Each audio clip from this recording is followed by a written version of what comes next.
नमस्कार, मैं हूं वंदना त्यागी और आप देख रहे हैं न्यूज़ 18 राजस्थान का डिजिटल चैनल।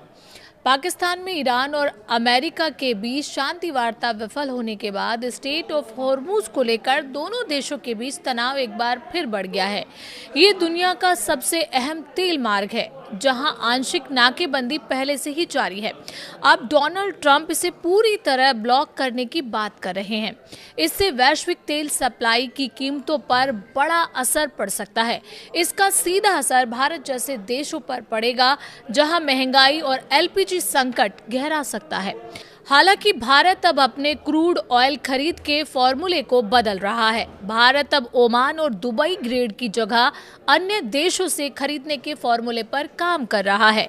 ईरान अमेरिका के बीच हाल ही में पाकिस्तान में हुई शांति वार्ता बेनतीजा रही और इसके बाद एक बार फिर तनाव बढ़ता नजर आ रहा है। इस पूरे घटनाक्रम के बीच सबसे ज्यादा चर्चा स्टेट ऑफ हॉर्मुज को लेकर हो रही है, जो दुनिया के सबसे अहम तेल मार्गों में से एक है। हालात ऐसे बन गए हैं कि ये समुद्री रास्ता पूरी तरह से खुला भी नहीं है और पूरी तरह बंद भी नहीं कहा जा सकता। ईरान ने अपनी रणनीति के तहत इस रास्ते से गुजरने वाले जहाजों पर सख्त नियंत्रण बना रखा है, जबकि अमेरिका अब खुले तौर पर नाकेबंदी की बात कर रहा है। ऐसे में सवाल उठता है कि जब ये रास्ता पहले से ही सीमित रूप से काम कर रहा है, तो फिर इसे पूरी तरह ब्लॉक करने की जरूरत क्यों महसूस हो रही है? और इसे पूरी तरह से ब्लॉक कर दिया गया तो भारत पर इसका क्या असर होगा? दरअसल इस पूरे मामले में राजनीति, रणनीति और अर्थव्यवस्था तीनों एक साथ जुटी हुई हैं। एक तरफ ईरान अपने आर्थिक हितों को बचाने के लिए इस रास्ते का इस्तेमाल कर रहा है, तो दूसरी तरफ अमेरिका उस पर दबाव बनाने के लिए इसी रास्ते को हथियार बनाना चाहता है। ये स्थिति एक तरह से तेल की जंग जैसी होती जा रही है, जहां हर फैसला सीधे दुनिया की अर्थव्यवस्था को प्रभावित कर सकता है। भारत जैसे देश जो अपनी ऊर्जा जरूरतों के लिए बड़े पैमाने पर आयात पर निर्भर है, उनके लिए ये संकट और भी गंभीर हो सकता है। ऐसे में समझना जरूरी है कि आखिर स्टेट ऑफ हॉर्मुज को लेकर ये टकराव क्यों बढ़ रहा है और इसके पीछे की असली रणनीति क्या है। बता दें, भारत के विदेश मंत्री एस जयशंकर ने रविवार को यूएई के राष्ट्रपति शेख नायान के साथ एक अहम मुलाकात की। भारत अब क्रूड ऑयल के मामले में अलग रणनीति अपना रहा है। भारत ने क्रूड ऑयल बास्केट के फॉर्मूले में बदलाव किया है। भारत अब ओमान और दुबई ग्रेड की जगह अन्य देशों से खरीदने के फॉर्मूले को अपनाने वाला है। बहरहाल इसी रणनीतिक टकराव के बीच अमेरिकी राष्ट्रपति डोनाल्ड ट्रंप का बयान हालात को और ज्यादा गंभीर दिखा रहा है। CNN की रिपोर्ट के अनुसार ट्रंप ने साफ तौर पर कहा है कि अमेरिकी नौसेना तुरंत प्रभाव से स्टेट ऑफ हॉर्मुज में आने जाने वाले सभी जहाजों की नाकेबंदी की प्रक्रिया शुरू करेगी। ट्रंप ने अपने सोशल मीडिया प्लेटफॉर्म पर लिखा कि अमेरिका इस मार्ग को पूरी तरह नियंत्रित करेगा और स्थिति ऐसी बनाई जाएगी जहां सभी जहाजों को आने जाने की अनुमति हो। लेकिन उनका आरोप है कि ईरान ऐसा नहीं होने दे रहा। ट्रंप का ये रुख साफ संकेत देता है कि अमेरिका अब इस समुद्री मार्ग को सिर्फ कूटनीतिक नहीं, बल्कि रणनीतिक दबाव के हथियार के रूप में इस्तेमाल करने के मूड में है, जिससे क्षेत्रीय तनाव और बढ़ सकता है। स्टेट ऑफ हॉर्मुज इतना महत्वपूर्ण क्यों है? दरअसल स्टेट ऑफ हॉर्मुज दुनिया का सबसे अहम तेल परिवहन मार्ग माना जाता है। ये फारस की खाड़ी को अरब सागर से जोड़ता है और इसी रास्ते से दुनिया के कुल तेल सप्लाई का करीब 20% हिस्सा गुजरता है। सऊदी अरब, इराक, यूएई और कुवैत जैसे बड़े तेल उत्पादक देशों का कच्चा तेल इसी मार्ग से अंतर्राष्ट्रीय बाजारों तक पहुंचता है।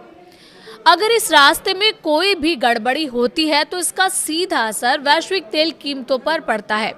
यही वजह है कि यहाँ किसी भी तरह का तनाव पूरी दुनिया के लिए चिंता का विषय बन जाता है। क्या स्टेट ऑफ हॉर्मुज पूरी तरह बंद है? दरअसल तकनीकी रूप से देखा जाए तो ये मार्ग पूरी तरह बंद नहीं है, लेकिन ईरान ने इसे अपने नियंत्रण में ले रखा है। वो चुनिंदा जहाजों को ही गुजरने दे रहा है और इसके बदले भारी शुल्क वसूल रहा है, जो प्रति जहाज लाखों डॉलर तक हो सकता है। खास बात यह है कि ईरान अपने तेल टैंकरों को इस रास्ते से गुजरने की अनुमति दे रहा है जिससे उसकी अर्थव्यवस्था चलती रहे, यानी एक तरह की आंशिक नाकेबंदी है जिसे नियंत्रण ईरान के हाथ में है। डोनाल्ड ट्रंप नाकेबंदी क्यों कराना चाहते हैं? दरअसल डोनाल्ड ट्रंप की रणनीति का मकसद ईरान की आर्थिक ताकत को कमजोर करना है। अगर अमेरिका इस रास्ते को पूरी तरह ब्लॉक करता है तो ईरान का तेल निर्यात रुक जाएगा, जिससे उसकी आय पर बड़ा असर पड़ेगा। इससे ईरान की सरकार और उसकी सैन्य गतिविधियों को फंडिंग मिलना मुश्किल हो जाएगी। हालांकि ये कदम जोखिम भरा है क्योंकि इससे वैश्विक तेल सप्लाई भी प्रभावित होगी और कीमतें तेजी से बढ़ सकती हैं। अगर नाकेबंदी होती है तो दुनिया पर क्या असर पड़ेगा, ये भी बड़ा सवाल है।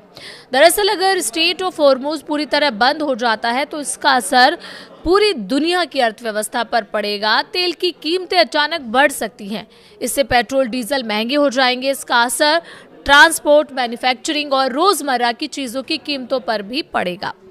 कई देशों में महंगाई बढ़ सकती है और आर्थिक अस्थिरता का खतरा पैदा हो सकता है।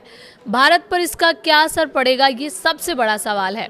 दरअसल भारत अपनी जरूरत का करीब 80% कच्चा तेल आयात करता है और उसका बड़ा हिस्सा खाड़ी देशों से आता है। अगर होर्मुज मार्ग प्रभावित होगा तो भारत के लिए तेल आयात महंगा हो जाएगा। इससे पेट्रोल डीजल के दाम बढ़ सकते हैं और महंगाई पर दबाव आएगा। साथ ही रुपए पर भी असर पड़ सकता है और व्यापार घाटा बढ़ सकता है, यानी ये संकट सीधे आम आदमी की जेब पर असर डाल सकता है। हालांकि भारत अब कच्चे तेल की खरीद में नई रणनीति अपना रहा है। देश ने अपने क्रूड ऑयल बास्केट के फार्मूले में बदलाव किया है। अब ओमान और दुबई ग्रेड पर निर्भर रहने के बजाय भारत अन्य देशों से तेल खरीद के विकल्प को बढ़ाने की तैयारी में है। ईरान इस स्थिति में क्या चाहता है? ईरान चाहता है कि अमेरिका उस पर लगाए गए प्रतिबंधों को हटाए और उसके आर्थिक अधिकारों को मान्यता दे। वो इस मार्ग का इस्तेमाल एक प्रेशर टूल के रूप में कर रहा है ताकि अंतर्राष्ट्रीय समुदाय और खासकर अमेरिका पर दबाव बनाया जा सके। ईरान का मानना है कि अगर उसके हितों को नजरअंदाज किया गया तो इस मार्ग को पूरी तरह बंद किया जा सकता है। क्या युद्ध की संभावना बढ़ रही है? तनाव जिस तरह बढ़ रहा है उससे ये आशंका जरूर है कि हालात और बिगड़ सकते हैं। अगर कूटनीतिक प्रयास विफल होते हैं तो नाकेबंदी जैसी कार्रवाई होती है तो टकराव बढ़ सकता है और फिर से मिडिल ईस्ट में जंग भड़क सकती है। आगे क्या हो सकता है, ये भी बड़ा सवाल है। आने वाले दिनों में ये देखना अहम होगा कि क्या अमेरिका और ईरान के बीच कोई समझौता हो पाता है या नहीं। अगर बातचीत का रास्ता निकलता है तो हालात सामान्य हो सकते हैं, लेकिन अगर तनाव बढ़ता है और नाकेबंदी लागू होती है तो इसका असर पूरी दुनिया पर पड़ेगा। फिलहाल स्थिति अनिश्चित बनी हुई है और हर देश इस पर नजर बनाए हुए है।